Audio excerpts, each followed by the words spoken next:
The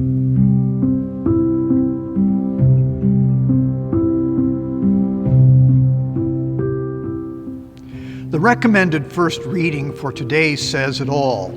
Such is my gospel, for which I am suffering, even to the point of chains like a criminal. But the word of God is not chained. Now Thomas Becket, as the Archbishop of Canterbury, was not chained, but he did go into exile and was eventually martyred in his own cathedral. Supposedly, a few days earlier at Christmas in 1170, King Henry II had said to his courtiers, "Will no one rid me of this troublesome priest?" No doubt the king had not intended his death, but later he would do public penance for the event. It is, however, a fact that the Word of God cannot be chained. In this Christmas season, that Word of God, that Jesus Christ, no matter the limits placed upon him, no matter being born in a manger, no matter being exiled to Egypt, no matter the later suffering and death, that Word of God can never be chained.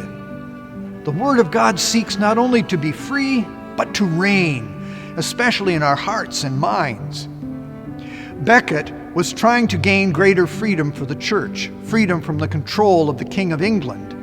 He strenuously fought for that freedom, seeking to unchain the Church from Henry's grip.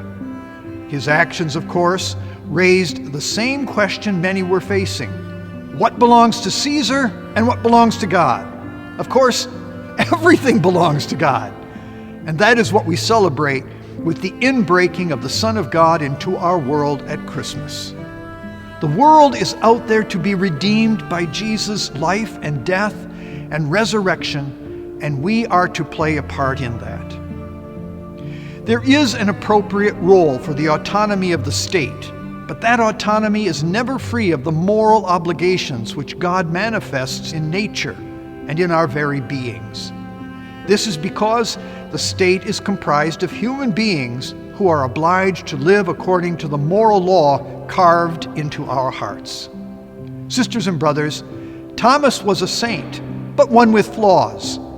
We, with our own flaws, must help the Christ child to rule in this world, balancing what is truly Caesar's, but recognizing that all is destined for God.